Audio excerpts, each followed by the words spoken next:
Hello बच्चों, मेरा नाम है मोहम्मद अरकम, जामिया मिल्लिया इस्लामिया से। तो लॉकडाउन होने की वजह से हम क्लासेज ऑनलाइन स्टार्ट कर रहे हैं। तो मैं आपसे निवेदन करता हूं कि आप लोग इस वीडियो को ज़्यादा से ज़्यादा बच्चों तक पहुंचाएं ताकि सभी बच्चों का फ़ायदा हो सके। तो बच्चों, आज हम क्लास 10th के मैथ को स्टार्ट करने जा रहे हैं। आज हम पढ़ेंगे वास्तविक संख्याओं के बारे में। लेसन का नाम है वास्तविक संख्याएं, रियल नंबर्स। आप क्लास 9th में वास्तविक संख्याओं के बारे में पढ़ चुके हैं और लेकिन इसमें कुछ वास्तविक संख्याओं में बहुत सारी संख्याएं हैं।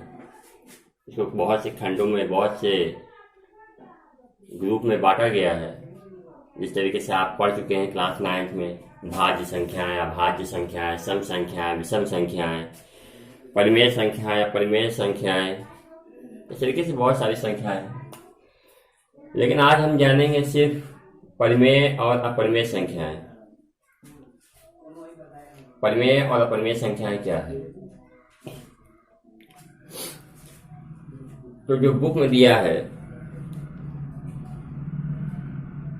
वो ये है कि ऐसी भिन्नात्मक संख्याएं, ऐसी सभी संख्याएं जो p/q के रूप में हो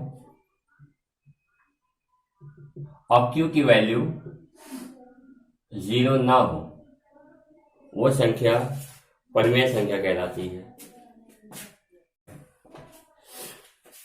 तो देखो, p/q जो है, ऐसी सभी संख्याएं जिन्हें p/q के रूप में लिखा जा सके और q की वैल्यू क्या 0 के बराबर ना हो, तो वे सारी संख्याएं परिमेय संख्याएं कहलाती हैं।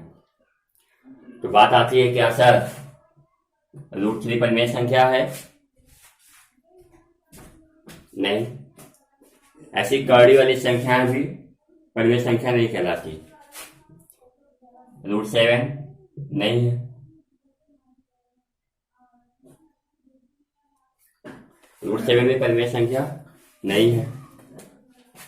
तो कड़ी वाली वे सभी संख्याएं जो पूर्ण वर्ग हों, कड़ी के अंदर ऐसी संख्याएं जो पूर्ण वर्ग हों, वे परिमेय संख्याएं कहलाएंगे। क्यों? जैसे √4 है, 4 का वर्गमूल हो सकता है, तो 4 का वर्गमूल होता है 2। इसका मतलब √4 तो जो है परिमेय संख्या है, लेकिन √3 पूर्ण वर्ग संख्या नहीं है, इसलिए ये परिमेय संख्या नहीं है। √7 पूर्ण वर्ग संख्या नहीं है, ये किसी गिनती के, किसी पूरी गिनती का वर्ग नहीं है, इसलिए ये भी परिमेय संख्या नहीं है। p/q 5/7 p/q के रूप में लिखा है। नीचे की वैल्यू 0 नहीं है, हर की वैल्यू 0 नहीं है, इसलिए ये परिमेय संख्या है। ऐसी सभी संख्याएं जिन्हें p/q के रूप में लिखा जा सके और जहां q की वैल्यू 0 ना हो, वो संख्या पूर्ण वर्ग संख्या, वो संख्या परिमेय संख्या होगी। अगर हम 0/7 लिख दें तो क्या ये परिमेय संख्या है? क्यों? शर्त क्या है?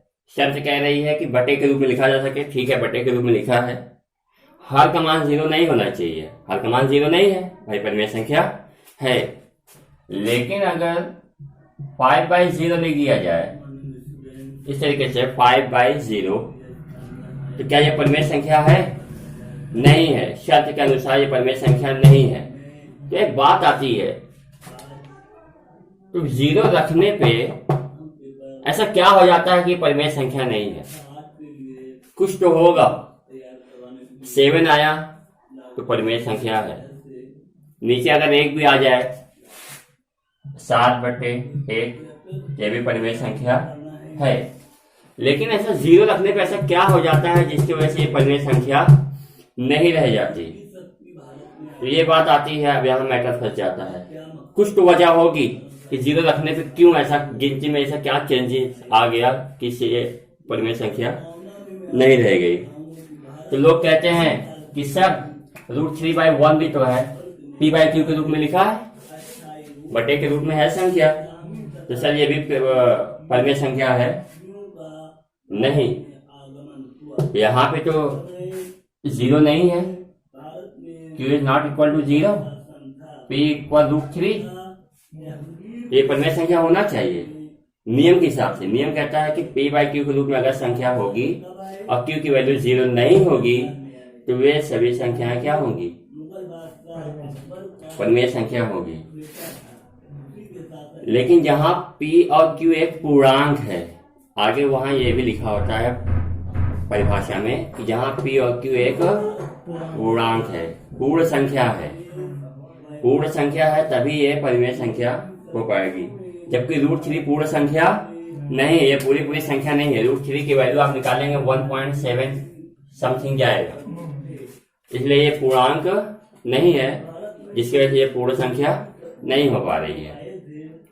तो आइए हम ये देखते हैं, कंक्लूजन निकालते हैं कि ऐसा क्या हो जा रहा है कि ये भी यहाँ पे 0 नहीं है तो ये भी परिमेय संख्या नहीं है, यहाँ 0 होने की वजह से ये परिमेय संख्या नहीं है। बहुत कंफ्यूजन हो जाता है इसमें बच्चों को कि कभी 0 रहता है तो ठीक है, परिमेय संख्या नहीं है परिभाषा से, कभी 0 नहीं रहता है तो ऊपर की गिनती देखते हैं। तो परिमेय या परिमेय है क्या चीज? ये तो गिनती के रूप में, उदाहरण के रूप में देखें।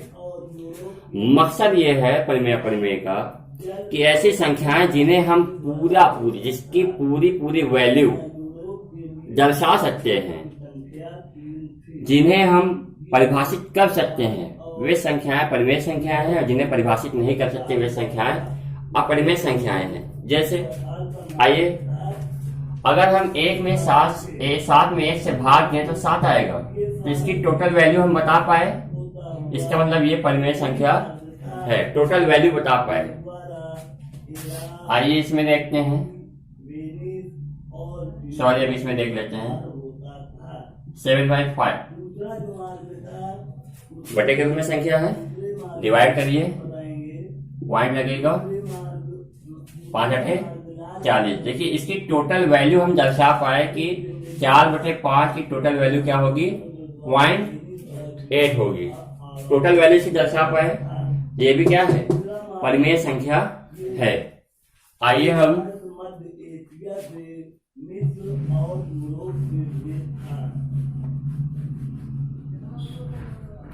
5/7 को डिवाइड करते हैं।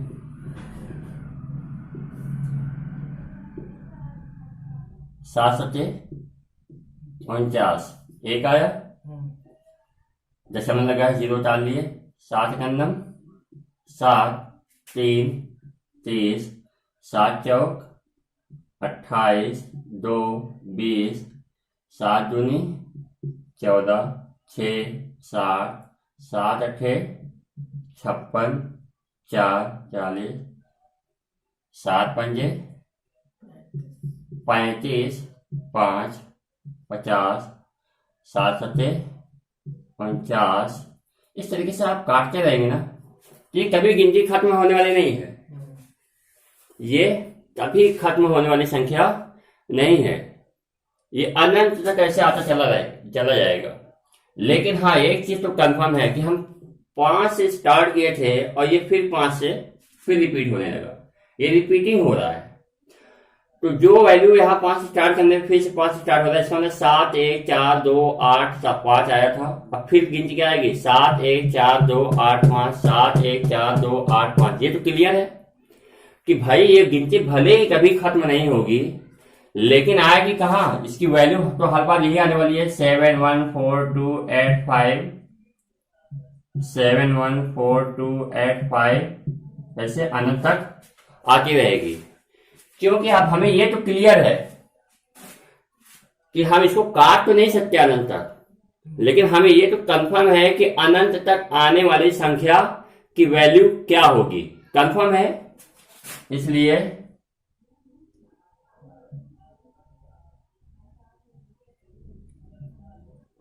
ये संख्याएं बार बार रिपीटेड हो रही है, बार बार रिपीट कर रही है अपने आप को, इसलिए हम कह सकते हैं कि 5/7 की वैल्यू जो है 0.71428 बार ये दर्शाता है कि यह गिनती बार बार अनंत तक आएगी, रिपीट होगी। तो कंक्लूजन यही निकल के आ रहा है कि ऐसी संख्याएं जिसकी वैल्यू हम निश्चित कर पाए, दर्शा पाए, वे सभी संख्याएं परिमेय संख्या होगी। जनरल लैंग्वेज में अगर हम कहें कि ऐसी सभी संख्याएं जिसकी वैल्यू, जिसका मान हम प्रदर्शित कर पाए, दर्शा पाए, एक्यूरेट वैल्यू, वे सभी संख्याएं परिमेय संख्या होगी। और जिसकी वैल्यू हम नहीं दर्शा सकते वो क्या होगी? अपरिमेय संख्या होगी। जैसे ये तो हो गई बच्चों परिमेय संख्या।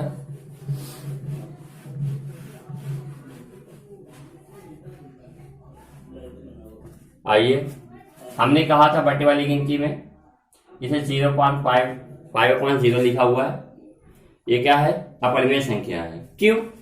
आइए देखते हैं। 5 में 0 से डिवाइड कीजिए। 0 का टेबल पढ़िए कि 5 से ज्यादा ना हो जाए। 0 1 = 0, 0 2 = 0, 0 3 = 0, 0 4 = 0, 0 5 = 0। आप पूरी जिंदगी बैठ के पढ़ते रहिए, अनंत तक चले जाएंगे, लेकिन कभी 5 नहीं आने वाला। तो यहाँ पे आप इसकी क्या एक्यूरेट वैल्यू दर्शा पा रहे हैं? इसकी क्या वैल्यू निकल के आएगी, कितनी बार जाएगा, नहीं दर्शा पा रहे हैं, इसलिए आप इनफाइनाइट बार ले जाएंगे। कितनी बार ले जाएंगे? इनफाइनाइट बार। आप 1 करोड़ बार ले जाएंगे। 1 करोड़ में 0। 5 पहुंच पा रहे हैं आप? 5 के पास नहीं पहुंच पा रहे हैं, तो हम मान के चलते हैं कि इनफाइनाइट, अनंत पे जाने पे पहुंच जाएंगे। तो यहाँ पे इनफाइनाइट जो वैल्यू है, ये क्या कोई एक्यूरेट वैल्यू है? इनफाइनाइट कितने का मान होता है? 1 लाख का मान होता है क्या? 2 लाख को इनफाइनाइट कहते हैं? 1 अरब को इनफाइनाइट कहते हैं? महासंख्य को इनफाइनाइट कहते हैं? नहीं, इनफाइनाइट की कोई फिक्स वैल्यू ही नहीं है। तो यहाँ पे हम 5.0 की एक फिक्स वैल्यू, एक निश्चित मान को प्रदर्शित नहीं कर पा रहे हैं। जब निश्चित मान को प्रदर्शित नहीं कर पाएंगे, जिसकी वजह से ये क्या बन जाएगी? एक अपरिमेय संख्या बन जाएगी।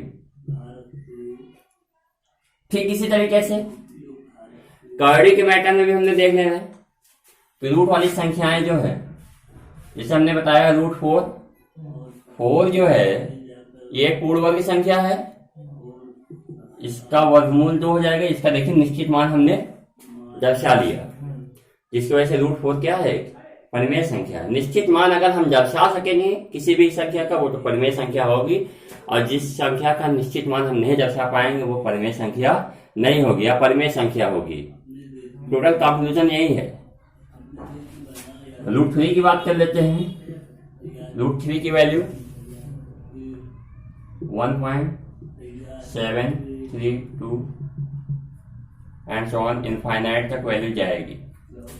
√3 के मान कक्षा 8 में आप भाग विधि द्वारा किसी भी संख्या का वर्गमूल निकालना जानते हैं। उस विधि से अगर आप √3 की वैल्यू निकालेंगे तो 1.732 करते हुए अनंत तक संख्या आएगी। अनंत तक अभी पीछे भी आया था संख्या, जब हमने 5 में 7 से भाग दिया था। लेकिन वहां पे और यहाँ पे क्या फर्क होगा? जब हमने 5 में 7 से भाग दिया था तो वहां कुछ संख्याएं जो थी, जो बार बार एक दूसरे को अपने आप को रिपीट कर रही थी। लेकिन यहाँ पर कोई भी संख्या ऐसी नहीं होगी जो बार बार रिपीट करेगी। कोई समूह ऐसा नहीं होगा जो समूह बार बार रिपीट होकर उसी तरीके से आएगा। कोई सिस्टम से, कोई सीरियली कंपाइल होकर नहीं रखा होगा, सब अव्यवस्थित होंगे। कभी 7 3 2 4 9 1 8 3 1 6 7 इस तरीके से करते हुए कोई सिस्टमेटिक ढंग से कुछ नहीं रखा होगा कोई संख्याएं, क्योंकि यहाँ पे √3 की वैल्यू अनंत तक आ रही है। चलिए भाई कोई बात नहीं, अनंत तक आ रही है तो क्या हुआ? अनंत तक आएगी। अगर हम अनंत तक की भी वैल्यू अगर हम फिक्स कर सकते हैं कि यही संख्या अनंत तक बार बार आएगी, तो हम कह देंगे भाई ये परिमेय संख्या है। लेकिन जब हम उसकी वैल्यू फिक्स नहीं कर पाएंगे, हमको पता है क्या यहाँ आगे क्या आने वाला है? नहीं पता है। जैसे अगर हम 1 में 3 से भाग दें तो क्या होगा? 3 3 3 3 3 3 3 3 3 3 अनंत तक आएगी संख्या। अगर हमसे कोई पूछ ले कि इस गिनती के बाद क्या आने वाला है, तो हम बता सकते हैं कि 3 आने वाला है।